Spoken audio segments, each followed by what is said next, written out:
حضرت ابراہیم نے جب دین کے لیے نکلے تو جدوجہد کی، گھر کے اندر بھی گھر کے باہر بھی۔ آپ کے والد کا نام طارق ہے، وہ توحید پرست تھے، ایماندار تھے، پرہیزگار تھے۔ آپ کے چچا کا نام آذر ہے، وہ بت پرست تھے، بت بیچا کرتے تھے۔ حضرت سیدنا ابراہیم علیہ السلام جب میدان عمل میں نکلے تو حضرت ابراہیم علیہ السلام نے اپنے گھر سے جہاد شروع کیا، لڑنا پڑا۔ گھر کے اصولوں سے چچا نے جو رواج بنائے ہوئے تھے اس رواج سے ٹکرائے۔ فرمایا میں اپنے گھر کے اندر یہ بت پرستی نہیں ہونے دیں گا۔ چچا کو ایک دفعہ نہیں بار بار 100 دفعہ سمجھایا۔ آپ کا چچا بت بنا کے بیچا کرتا تھا۔ حضرت ابراہیم علیہ السلام تھوڑے بڑے ہوئے تو کہنے لگا کہ چلو میرے ساتھ، تم بھی بت بیچنے ہیں، ہمارا کاروبار ہے۔ حضرت ابراہیم ساتھ نکلے تو بت پکڑا ہے، گندے پانی کے اندر اس بت کو ڈبوتے ہیں، کہتے ہیں کسی نے خریدنا ہے تو خرید لو، نہ یہ نفع دے سکتا ہے نہ نقصان دے سکتا ہے، جو اپنا آپ نہیں بچا سکتا تمہیں کیا بچائے گا، خریدنا ہے تو خرید لو۔ چچا کہنے لگا تو کاروبار چمکا رہا ہے کہ تباہ کر رہا ہے۔ گھر میں بڑے معاملات خراب ہوئے، جھگڑے ہوئے، لیکن حضرت ابراہیم علیہ السلام ایک منٹ کے لیے بھی اپنے گھر کے اندر بھی کمپرومائز کرنے کو تیار۔ یہ تھوڑا مشکل میں نے پہلو چھیڑ دیا ہے، یہ تھوڑا مشکل پہلو چھیڑ دیا ہے۔ بڑا سمجھدار آدمی ہے پر بیوی سے پردہ نہیں کرا سکتا، سیانا ہے، پنچایت کا بندہ ہے، جو اس سے آپ کہیں گے وہ بات یہ سنائے گا، لیکن کہتا نہیں جی میں نے کوشش کر لی ہے۔ کس قسم کی کوشش ہے صاحب، یہ کیسے ہو گیا؟ حضرت ابراہیم علیہ السلام نے گھر کے اندر سے فرمایا نہیں کرنے دوں گا، گھر کے اندر بھی ٹکرائے۔ فرمایا تم جو بھی ہو، پاش پاش کیا چچا کے اصولوں کو، اور باہر جب نکلے تو صرف علاقے کے چیئرمین سے نہیں ٹکرائے، ایم پی ایم این اے وزیر مشیر سے نہیں ٹکرائے، سپر پاور نمرود دنیا کا واحد حکمران تھا اس وقت، دوسرا کوئی حکمران ہی نہیں تھا، اکیلے حکمران سے جا کر ٹکرائے، کوئی ساتھ فوج نہیں تھی، کوئی ساتھ ان کے طاقت بظاہر دنیا داری کی کوئی نہیں تھی، پر حضرت ابراہیم جا کے ٹکرائے۔ اور میرے رسول پاک صلی اللہ علیہ وسلم نے سند بیان کی، فرمایا افضل الجہاد کلمۃ الحق عند سلطان الجابر۔ فرمایا سب سے افضل جہاد یہ ہے کہ تو ظالم بادشاہ کے سامنے کھڑے ہو کے حق بات بیان کر دے، یہ سب سے بڑا جہاد ہے، یہ سب سے افضل الجہاد کلمۃ الحق عند سلطان الجابر، سب سے بڑا جہاد۔ حضرت ابراہیم کھڑے ہو گئے، سپر پاور سے ٹکرائے۔ یہاں ہم لوگ حکمتوں کا شکار ہیں، دیکھیں گے، کریں گے، سوچیں گے، اور مولوی صاحب کو ویسے کہتے ہیں آپ پرہیز کریں سیاسی باتوں سے۔ بھئی اللہ کے ہر نبی نے جا کے وقت کے ظالم حکمران کو لتاڑا ہے، للکارا ہے، یہ تو مشن انبیاء ہے۔ حضرت سیدنا ابراہیم علیہ السلام نے اس کو جا کے کہا کہ تو جھوٹ بولتا ہے، تو جھوٹا ہے، تو خدائی کا دعویٰ کرتا ہے، تو بہت بڑا ظالم ہے، اور قرآن مجید نے اس ساری بات کو بیان فرمایا ہے۔ حضرت ابراہیم علیہ السلام سے کہنے لگا میں رب ہوں، تو آپ نے فرمایا میرا رب تو وہ ہے جو زندہ کرتا اور مارتا ہے، تو پھر آپ حق بات بیان کریں گے تو اللہ مارے گا کہ بندہ مارے گا؟ کچھ بھی نہیں ہوتا، کیونکہ زندگی موت کس کے ہاتھ میں ہے؟ اللہ کے ہاتھ میں، زندگی موت اللہ، کچھ بھی نہیں ہوتا۔ انسان صحیح سمت کا تعین کرے اور صحیح چلے۔ حضرت علی شیر خدا سے کسی نے کہا تھا کہ آپ کے بڑی دشمنی ہے، کوئی محافظ رکھ لیں۔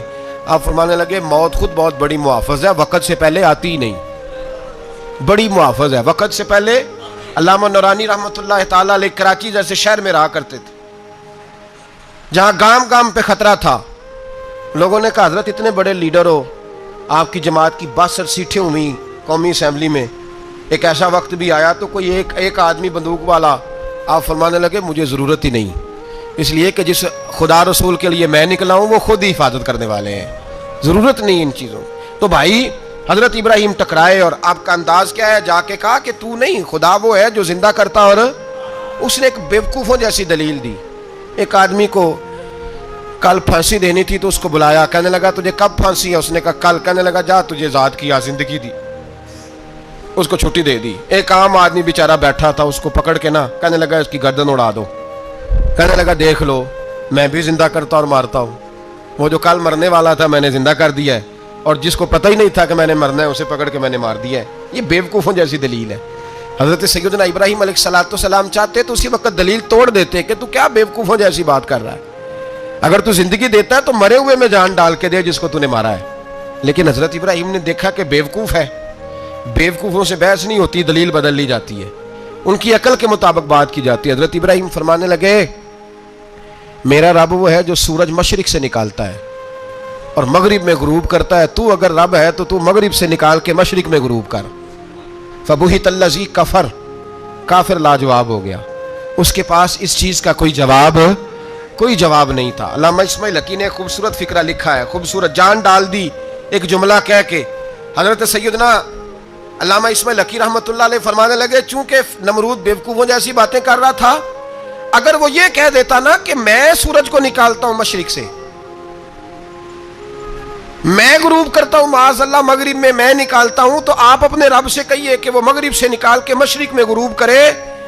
علامہ اسماعیل حقی فرماتے ہیں رب کریم کی آواز قدرت تھی, مالک حضرت ابراہیم علیہ السلام کے اس اگر وہ کہہ دیتا اور حضرت ابراہیم دعا کر دیتے تو رب کریم نے فرشتوں کو تیار بٹھایا ہوا تھا. فرمایا اگر یہ کہہ دے میرے خلیل سے کہ سورج مغرب سے نکال کے مشرق میں غروب کرنا ہے تو تیار رہنا, جس طرح خلیل کہیں گے ویسے ہی کر دیں گے. واتخذ اللہ ابراہیم خلیلا, ابراہیم ہمارا دوست جو ہوا, جیسے کہے گا ویسے کر دیں گے. حضرت سیدنا ابراہیم علیہ السلام کی باتوں کا جب جواب نہ دے سکا, دلیل نہیں بندہ دیتا, پھر لڑائی کرتا ہے, پھر جھوٹے موٹے اعتراض کرتا ہے. دلیل ختم ہوتی ہے تو لوگ ذاتیات پہ اترتے ہیں, کہتے ہیں یہ کھانستا صحیح نہیں, دیکھتا صحیح نہیں. دلیل ختم, اب ذاتیات پہ اترے, کہنے لگے مجھے پتہ چلا ہے کہ یہ فلانی جگہ گیا تھا تو وہاں جا کے اس نے اس طرح کیا ہے. پھر لوگ ذاتیات پہ اترتے ہیں, جب دلیل کا جواب دلیل سے نہیں دے پاتے پھر ذاتیات پر اتر کر حملے کرتے ہیں. حضرت ابراہیم کے دلائل کا جواب نمرود نہ دے سکا تو کہنے لگا کہ اس کو آگ میں ڈال دو. قوم گئی ہوئی تھی ساری, آپ نے بات سنی ہوئی ہے, میں نے صرف اشارہ دینا ہے, میلے پہ. تو حضرت سیدنا ابراہیم علیہ السلام نے سارے بت توڑ دیے, کلاڑا بڑے بت کی گردن پہ رکھا. واپس آئے, کہنے لگے بت کس نے توڑے ہیں؟ تو فرمایا اس سے پوچھ لو جس کی گردن پہ کلاڑا ہے.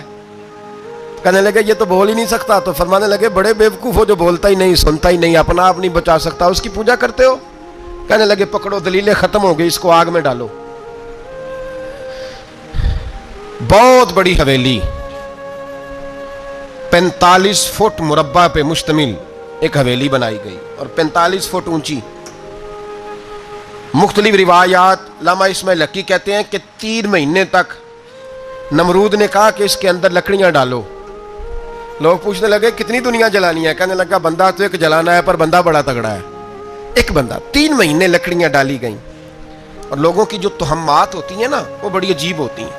تہمات میں نے بڑی تفصیل سے رمضان المبارک میں گفتگو کی تھی. بدشگونی, تہمات لوگ لیتے ہیں. اس وقت بھی لوگ تہمات کا شکار ہو گئے, عقیدہ بگڑ جاتا ہے تو وہ عجیب و غریب باتیں کرنے لگتا ہے. تہمات کا شکار ہو گئے. بیبیاں نظر مانتی, میں بیمار ہوں, اگر صحیح ہو گئی تو اتنے من لکڑی دوں گی حضرت ابراہیم کی آگ جلانے کے لیے. ایک عورت لے کے جا رہی ہے لکڑیاں, تو ایک نیک دل آدمی نے اس سے پوچھا کہاں جا رہی ہو؟ کہنے لگی میں نے منت مانی تھی تو حضرت ابراہیم علیہ السلام کو معاذ اللہ جلانے کے لیے لکڑیاں لے کے جا رہی ہوں. تو وہ رب کریم کے بندے کہنے لگے تو ڈھونڈتی رہے گی, تجھے وہ جگہ ملے گی نہیں. وہ بی بی کئی مہینے گھومتی رہی, جگہ ہی نہیں ملی جہاں لکڑیاں ڈالنی, ماری گئی. تہمات کا شکار ہوئے بہت سارے لوگ. تہمات کا بھائی, تہمات دین کے اندر منع ہے. تہمات دین میں کوئی نظر ماننا, کوئی کسی بزرگ کے مزار پہ جا کے سالے ثواب کے لیے کوئی چیز ماننا, یہ تو درست ہوا. لیکن غیر شرعی نظریں مان لینا کہ میں آگ کے گرد چکر لگاؤں گا, میں جناب وہاں جا کے یہ والا تماشا کروں گا, میں دھاگا باندھوں گا, میں رسا کاٹوں گا, میں وہاں گندے ہو سے پانی پیوں گا, ان کی شریعت اجازت, یہ تہمات ہیں, بدشگونی ہے. دین میں ان کی کوئی گنجائش. آپ نظر ماننے سے پہلے بھی کسی عالم سے رابطہ کریں کہ میں منت مانگنے لگا ہوں تو کیسے ماننی چاہیے, اس کا طریقہ پوچھیں. ایسے ہی غلط چیز کی منت تھوڑی مان لی جائے گی. بہرحال آمدام برسرے مطلب حضرت ابراہیم کے لیے آگ جلائی گئی. 45 فٹ اونچی آگ ہے, پرندہ بھی اوپر سے گزرتا ہے تو نیچے گر جاتا ہے جال کے. اتنے دن لگا کے آگ جلائی گئی. اب حضرت ابراہیم کو جلایا جانے لگا ہے. یہاں تو موجیں ہے نا, جو کسی ادارے کا سربراہ ہے اس کے لیے موج ہے, کسی جگہ آفیسر بن گیا تو موج ہے, پیر صاحب کے لیے موج ہے, علامہ صاحب کے لیے موج ہے, خطیب صاحب کے لیے موج ہے. جلنا کس کو پڑتا ہے؟ علی کوئی نہیں رہا اللہ ماشاء اللہ. وہ لوگ گزر گئے جو تکلیفیں سہ کے کام کرتے تھے, گزر گیا زمانہ. حضرت سیدنا ابراہیم علیہ السلام کو جلایا جانے لگا ہے تو اب اتنی بڑی آگ ہے تو ڈالیں کیسے؟ شیطان نے تجویز دی کہ منجنیق بناؤ, منجنیق, بڑے بڑے بانس باندھ کے ان کے نیچے رسا باندھو. وہ جس طرح جھولنے کے لیے جھولا بنایا جاتا ہے، اس طرح ایک منجنیق پرانے زمانے میں اس میں پتھر رکھ کے پھینکے جاتے تھے دشمنوں پہ، وہ منجنیق بنائی گئی کہ دور سے حضرت ابراہیم کو پھینکیں گے، ہاتھ حضرت ابراہیم کے باندھ دیے، پاؤں مبارک باندھ دیے، پوری زمین پہ ایک نام لینے والا خدا کا، اور اس کو آج رسیوں میں جکڑا ہوا ہے۔ جب پھینکا جانے لگا نا آگ میں، حوریں رونے لگی، فرشتے تڑپنے لگے، اے اللہ یہ کیا ہونے لگا ہے، ایک تیرا خلیل اور وہ بھی آگ میں۔ فرمایا جاؤ جا کے اس سے کہو اگر تمہاری مدد لیتا ہے تو اسے بچاؤ۔ ہوا کا فرشتہ آیا، کہا ابراہیم اگر تو کہے، او بھائی ان چیزوں کو کہانی سمجھ کے نہ سنا کریں، یہ داستان نہیں، یہ وہ طریقے ہیں جو ہمارے رسول نے ہمیں اپنانے کا حکم ارشاد فرمایا ہے، جو عقیدے، یہ وہ نظریات ہیں جو ہمیں اوڑھنے کو کہا گیا، اپنے رب کریم کی رضا پہ راضی رہنے کے یہ وہ خوبصورت مواقع ہیں صوفیاء نے جن کو بنا کر سمجھا کر ہم تک پہنچایا ہے۔ یہ ہے اہل طریقت کی باتیں، وہ کہتے ہیں یار جس حال میں رکھے راضی رہنا ہے۔ حضرت ابراہیم علیہ السلام کو پھینکا جا رہا ہے، فرشتہ آیا، اے اللہ کے خلیل اگر حکم دو تو اتنی ہوا چلاؤں کہ نمرودی جل جائیں سارے، آگ ان پہ پھینک دی جائے۔ آپ نے فرمایا تو جا، تجھ سے مجھے کوئی کام نہیں۔ تھوڑی دیر کے بعد پانی کا فرشتہ آیا، کہا حضور اتنی بارش برساؤں گا کہ آگ بجھ جائے گی۔ فرمایا تو جا، تجھ سے کوئی کام نہیں۔ اب جب منجنیق میں رکھ دیے گئے، آگ میں جانے کا لمحہ ہے، تیاری ہے، حضرت جبریل امین حاضر خدمت ہوئے، کہا ابراہیم کوئی حاجت؟ فرمایا تجھ سے کوئی نہیں۔ کہا چلو مجھ سے نہیں تو رب کریم سے ہی بات کر لو، مجھے پتا ہے میں چھوٹا ہوں، آپ مجھ سے مدد کیوں لو گے، رب کریم سے ہی بات کر لیں۔ تو حضرت ابراہیم کہنے لگے جبریل یہ بتا، رب کو نہیں پتا اس کا خلیل کس حال میں ہے، اسے نہیں پتا میں کس حال میں ہوں، میرے ہاتھ بندے ہیں پیر بندے ہیں آگ میں، اسے نہیں پتا، بتایا تو اسے جاتا ہے جس سے خبر نہ ہو۔ تو اگر اسے پتا ہے، اگر وہ جلانے پہ راضی ہے تو میں بھی جلنے کو تیار ہوں، میں تیار ہوں، میں تیار ہوں۔ اسے کہو ٹھیک ہے۔ حضرت سیدنا ابراہیم علیہ السلام کو منجنیق میں ڈال کے جو پھینکا آگ میں، یا نار کونی بردم و سلاما علی ابراہیم، اللہ نے فرمایا اے آگ میرے ابراہیم پہ ٹھنڈی بھی ہو جا اور سلامتی والی بھی ہو جا۔ حضرت ابراہیم کو دو فرشتوں نے بٹھا دیا زمین پہ، پھول کھلے ہیں، کونپلیں مہک رہی ہیں، کلیاں خوشبو دے رہی ہیں۔ حضرت ابراہیم نے سر سجدے میں رکھ دیا، سبحان اللہ والحمد للہ ولا الہ الا اللہ واللہ اکبر۔ حضرت ابراہیم اللہ کی تسبیح پڑھنے لگے، رب کریم کا شکر بجا لانے لگے۔ نکلے وہاں سے، کچھ دن گزر گئے، نکلے، حکم ہو گیا ابراہیم علاقہ چھوڑ دو۔ حضرت ابراہیم علیہ السلام وہاں سے نکل کے مصر آئے، چچا کے پاس ٹھہرے، انہوں نے اپنی بیٹی جناب سارہ کا نکاح کر دیا۔ کچھ آگے بڑھے تو ایک ظالم بادشاہ سے ٹکرائے، اس نے ایک شہزادی، ایک بادشاہ کی بیٹی قید کی ہوئی تھی، جناب ہاجرہ نام تھا، ان کو قید سے چھڑا کے ساتھ لائے۔ حضرت لوط علیہ السلام بھی ساتھ، یہ 4 لوگوں کا قافلہ چلا، فلسطین میں جا کے پڑاؤ ڈالا، گھر بار چھوڑا، تبلیغ شروع ہوئی۔ حضرت ابراہیم کے گھر میں 2 خواتین ہیں، ایک آپ کی بیوی ہیں، ایک حضرت ہاجرہ ہیں، اولاد کوئی نہیں، بڑا میوہ ہے میٹھا، گھر وہی آباد ہوتا ہے جس میں بچے روتے ہیں، گھر ہوتا ہی وہ ہے جس میں بچوں کی چنچناہٹ ہوتی ہے، بھن بناہٹ ہوتی ہے۔ حضرت ابراہیم نے ایک بچہ روتے ہوئے دیکھا تو آنکھوں میں آنسو آئے، کہنے لگے ربی حب لی من الصالحین، یا اللہ مجھے بھی نیک اولاد عطا کر دے۔ حضرت سارہ نے سن لیا، کہنے لگی ابراہیم شاید میرے بطن سے تو آپ کو نصیب نہیں، ہاجرہ سے نکاح کر لو۔ جناب ہاجرہ سے نکاح ہوا، اللہ تو بڑا بے نیاز ہے، رب کریم نے حضرت اسماعیل جیسا خوبصورت بیٹا عطا فرمایا۔ بیٹا کالا سیاہ بھی ہو تو سینے کی ٹھنڈک ہوتا ہے، پر یہ تو وہ بیٹا ہے جس کی پیشانی میں نور محمدی چمکتا ہے صلی اللہ علیہ وسلم۔ حضرت سیدنا اسماعیل علیہ اتنے خوبصورت، اب جس بیوی کے یہاں بیٹا تھا، بیٹھنا اٹھنا بھی زیادہ اس کے پاس، آنا جانا بھی اس کے پاس، توجہ ادھر ہو گئی۔ جناب سارہ رشک کرنے لگی، ایک دن کہنے لگی اسے چھوڑ آ جنگل میں، وادی غیر ذی زرع، مکے کے پاس، بھائی ایک بیٹا عالم دین بنا لو۔ کہنے لگا روٹی کہاں سے کھائے گا، تیرے 5 بیٹے ہیں، کو حافظ قرآن بنا، کہتے روٹی کہاں سے کھائے گا، وہ بچہ بھی کہتا ہے میں کہاں سے کھاؤں گا۔ حضرت ابراہیم علیہ السلام تو چند مہینے کا بچہ چھوڑ آئے، تو کہاں سے روٹی کھائی حضرت اسماعیل نے، کہاں سے کھائی ان کی اماں نے روٹی، بھوکے مر جاتے ہیں یہ سارے۔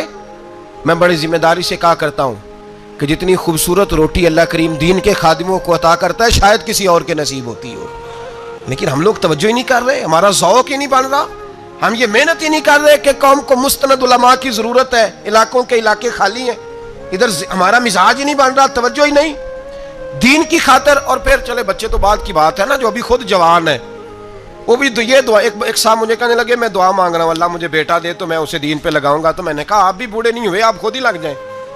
بیٹا تو ابھی آئے گا تو لگے گا نا. تو آپ تو اس وقت ہے تو آپ تو پہلے لگے نا صاحب. 2 گھنٹے تو نکال کے آئیں، دین سیکھنے کو کافی ہے.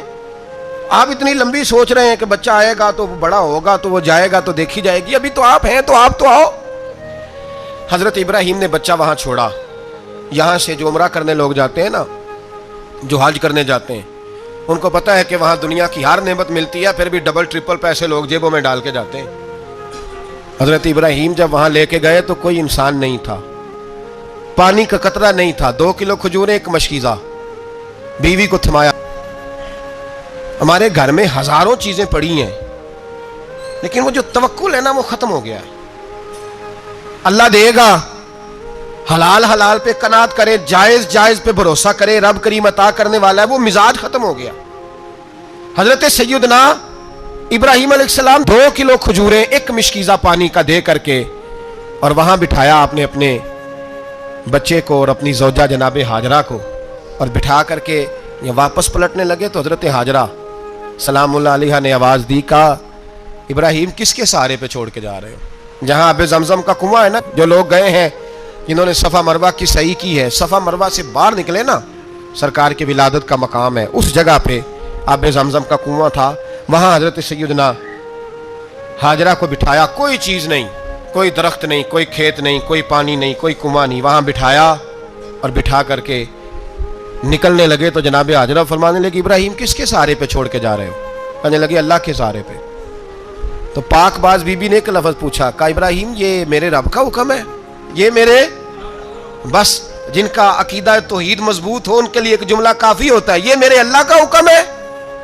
تو جناب ابراہیم علیہ السلام فرمانے لگے ہاجرہ ہاں رب کا حکم ہے. جب یہ لفظ کہے تو چاہیے تھا نا حضرت ابراہیم تسلی دیتے، تو بی بی صاحبہ تسلی دینے لگی. عرض کرنے لگی ابراہیم اگر اللہ کا حکم ہے تو پھر آپ ہماری فکر نہ کرنا. اگر یہ رب کا حکم ہے تو پھر ہماری فکر نہ کرنا. جس رب نے ہمیں یہاں تک پہنچایا ہے وہ ہمیں کبھی بھی ضائع نہیں فرمائے گا، پھر فکر نہ کرنا. حضرت ابراہیم آ گئے. یہ بات آپ نے سنی ہوئی ہے، اشارہ کرنا مقصود ہے. 13 سال میں چلے مان بھی لیا جائے بعض روایات کی روشنی میں کہ آتے جاتے بھی رہے، لیکن مکمل دیکھ بھال اپنے بچے کی پرورش میں پورا حضرت ابراہیم علیہ السلام کا کردار، سارا کردار ماں کا تھا. میں جب خواتین کے بارے میں کوئی بات کرتا ہوں تو میں آپ کو اکثر کہتا ہوں کہ یہ صرف بیوی کے لیے حکم نہیں ہوتا، یہ ٹریننگ بیٹی کو دینی ہے اور بہن کو دینی ہے. یہ تربیت کریں اپنے گھر میں. میں تجربے کی روشنی میں یہ بات عرض کیا کرتا ہوں کہ بھائی بچے باپ کے فرما بردار اس وقت ہوتے ہیں جب اماں انہیں باپ کا فرما بردار کرتی ہے، اور بچے باپ کے نافرمان بھی تب ہوتے ہیں جب اماں انہیں باپ کا. میں نے اپنے کانوں سے سنا ایک دفعہ ایک بچہ اپنے باپ سے کہہ رہا ہے آپ نے تو ساری زندگی باہر گزار دی، پیسے کمانا کون سا مشکل کام ہے، دکھ سکھ تو سارے اماں نے برداشت کیے، سکولوں میں وہ جاتی تھی، فلانا کام وہ کرتی تھی، فلانا کام. اب یہ سوچ اس کی ذاتی تو نہیں، یہ اس کو دی گئی ہے. اور اگر اس کو یہ سوچ دے دی جائے کہ اماں کہے کہ میں تو اپنوں میں رہی ساری زندگی، میں نے تو اپنوں میں وقت گزارا، اور تیرا باپ تو کئی دفعہ جنازے بھی نہیں پڑھ سکا، نے تو ماں باپ ایسے دفن کر دیے، وہ اگر یہ سوچ فراہم کرے تو پھر بچہ باپ کا فرما بردار ہوتا ہے. اور یہ والی روایتیں ہم بیوی کو سناتے ہیں، حالانکہ کس کو سنانی چاہیے؟ بولیے. بہن اور بیٹی کو. بہن اور بیٹی کو سنائیں یہ باتیں، ان کو سمجھائیں تاکہ آگے جا کے وہ جو گھر ترتیب دیں وہ گھر بڑا عمدہ اور نکھرا ہوا ہو. حضرت سیدنا ابراہیم 13 سال کے بعد آئے. چونکہ گھر میں اللہ تبارک و تعالیٰ کی دوستی کا چرچا تھا، اللہ تبارک و تعالیٰ کی محبوبیت کا غلبہ تھا. 13 سال کے بعد فلما بالغ معہ سعیا، بیٹا جب اتنا بڑا ہوا کہ سال چلنے لگا تو حضرت ابراہیم نے اپنے بیٹے کو بلا کے کہا بیٹا مجھے خواب آئی ہے، میں تجھے ذبح کر رہا ہوں، تیری کیا رضا ہے؟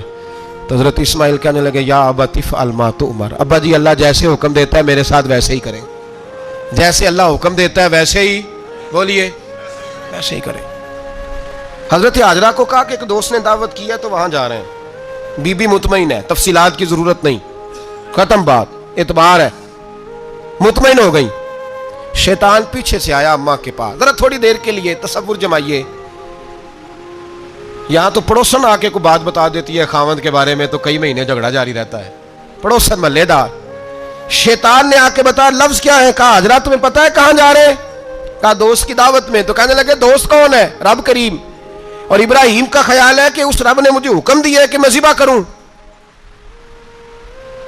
تو حضرت ہاجرہ کہنے لگی کبھی باپ بھی بیٹا ذبح کرتے ہیں؟ تو شیطان کہنے لگا ان کا خیال ہے کہ ان کے رب نے حکم دیا ہے. تو جناب ہاجرہ فرمانے لگی اگر رب نے حکم دیا تو پھر تو مجھے شیطان لگتا ہے, تو مجھے شیطان لگتا ہے. کہا کیا مطلب؟ فرمانے لگی اگر رب کریم کا حکم ہے تو میرے پاس ایک اسماعیل ہے, اگر 1000 بھی ہوتے میں سارے اللہ کے راستے میں پیش کر دے دیتی. مالک کا ہی تو ہے سارا کچھ, اسی کا ہے, اس میں لیت اللہ کی کیا گنجائش. حضرت سیدنا ابراہیم علیہ السلام نے بیٹے کے حلق پہ چھری رکھ بھی دی اور چھری چلا بھی دی, رکھ بھی دی. اور وہ تو اللہ کریم نے فرمایا یا ابراہیم قد صدقت الرؤیا, ابراہیم تو نے خواب سچا کر دکھایا, وہ قیامت تک تیرا نام رہے گا. حضرت ابراہیم نے وطن بھی دیا, جان بھی دی, بیٹا بھی. اللہ کریم نے دمبے دیے, فرمایا یہ فدیہ ہے. اب یہ قربانی قیامت تک حضرت ابراہیم کے طریقے کے مطابق جاری ہے. حضرت ابراہیم بہت بڑے مہمان نواز تھے, بہت بڑے. آپ جب مصر میں قیام تھا تو بڑے بڑے لمبے چوڑے لنگر پکتے تھے, لوگ آیا جایا کرتے تھے, بڑا تفصیل کے ساتھ کھانا ہوتا تھا. مہمان نوازی آپ کی خاص صفت مبارکہ ہے. ہمارے ہاں بھی مہمان نوازی ہوتی ہے امیروں کی, بلکہ اب تو مہمان نوازی اس طرح کی ہے کہ کل تیری میرے پاس دعوت ہے اور پرسوں میری تیرے پاس ہے. وہی امیروں میں وہ چکر رہتا ہے, پارٹیاں دوست ایک دوسرے کو ڈالتے ہیں, تیری طرف پارٹی تیری طرف. اور اسی انداز میں اب یہ عید آئے گی نا, ٹکا پارٹیاں ہوں گی جگہ جگہ, اور لوگ سوال پوچھنے لگے ابھی سے, کہتے ہیں قربانی کا کتنا گوشت گھر رکھنا جائز ہے, قربانی کا کتنا گوشت گھر رکھنا جائز ہے؟ سارا ہی جی. اس لیے فریزر لے لے, فریج سے نہیں کام چلے گا, سارا ہی جہاز گھر رکھنا سارا ہی جائز ہے, رکھ لیں. او خدا کے بندے, قربانی وہ بندہ دیتا ہے جو سارا سال ہی گوشت کھاتا ہے. صحیح کہہ رہا ہوں؟ قربانی صاحب نصاب صاحب استطاعت بندہ دیتا ہے نا, تو وہ سارا سال ہی گوشت, تو سارا گھر میں رکھنا بھی جائز ہے, لیکن سارا دے دینا بھی. تو جو آ رہی ہے اس پہ کیوں توجہ کرتے ہو, جو دوسرا جائز ہے اس پہ کیوں نہیں عمل کرتے؟ سارا تقسیم کر دیں, بات ختم ہوئی. یقین کریں محرم میں جا کے دوست ٹیلی فون کر کے سوال پوچھتے ہیں, کہتے ہیں صاحب سنا ہے قربانی کا گوشت محرم میں کھانا جائز نہیں. میں کہ نہیں, ربیع الاول چ بھی جائز جے, رجب رمضان تک کھاؤ, کوئی بندہ نہیں منع کرتا, اس لیے کہ کسی کو دینا تو پسند ہی نہیں. یہاں پھر اس میں سے جو خاص چیزیں ہیں وہ اپنی فریج میں, اور باقی جو ہے وہ دوسروں کے لیے. یہ کیا طریقہ ہے ہمارا, اور اسی پہ عمل ہے. اللہ تبارک و تعالی ہمیں سمجھنے کی توفیق عطا فرمائے. حضرت ابراہیم بہت بڑے مہمان نواز تھے.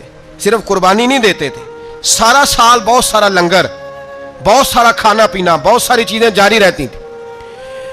اور جتنے غریب لوگ تھے فلسطین کے, ان کو پتا تھا کہ حضرت ابراہیم علیہ السلام کا لنگر جاری ہے. فلسطین میں جب آپ کا قیام تھا, ایک دفعہ ڈھیروں مہمان آ گئے اور کھانے کو کوئی چیز نہیں.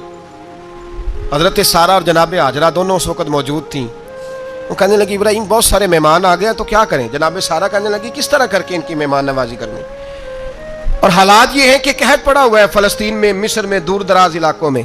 تو حضرت ابراہیم کہنے لگے یہ اللہ کے مہمان ہیں اور ہمیں رب کریم کا بندہ سمجھ کے آ گئے ہیں, اللہ ہی بندوبست کرے گا. فرمانے لگے میرا مصر میں ایک دوست ہے, وہ قحط کے دنوں میں غلہ جمع کر لیتا ہے, میں اس کی طرف پیغام بھیجتا ہوں, مجھے امید ہے وہاں سے غلہ ملے گا. 2 3 5 اونٹ والے غلام بلائے اور ان کو کہا کہ جاؤ غلہ لے آؤ مصر کے دوست سے. وہ لوگ کہتے ہیں ہم غلہ لینے گئے, وہاں جب پہنچے تو حضرت ابراہیم خلیل اللہ علیہ السلام کا پیغام دیا, تو آپ کا وہ دوست کہنے لگا غلہ تو بے شمار تھا, مجھے خبر نہیں تھی کہ حضرت ابراہیم کا پیغام آئے گا, تو میں تو سارا تقسیم کر چکا ہوں. لوگ لے گئے, اب تو کوئی شے نہیں. اب وہ خالی آ گئے 5 کے 5 اونٹ. جب خالی آئے تو حضرت ابراہیم کی حویلی کی دیواریں چھوٹی چھوٹی تھیں. ان غلاموں میں سے, خادموں میں سے, آپ کے ان چاہنے والوں میں سے ایک کہنے لگا یار وہ غریب تو انتظار کر رہے ہوں گے کہ غلہ لینے گئے ہیں, ہمیں روٹی ملے گی. چھوٹی چھوٹی دیواریں ہیں, وہ جب دیکھیں گے نا خالی آ گئے تو انہیں تکلیف ہوگی. اس طرح کرو بوریوں میں ریت بھر لیتے ہیں, ریت بھر کے لے جاتے ہیں, بعد میں اندر رکھ کے انہیں سمجھا بہلا لیں گے, یا حضرت ابراہیم کو بتائیں گے, وہ خود ہی ان لوگوں کی دل جوئی فرمائیں گے. اب غلہ کی جگہ ریت بھر کے اونٹوں پہ رکھ کے لائی گئی. لا کے بوریاں جب رکھ دی گئیں, حضرت ابراہیم علیہ السلام دوپہر کے وقت آرام فرما رہے تھے.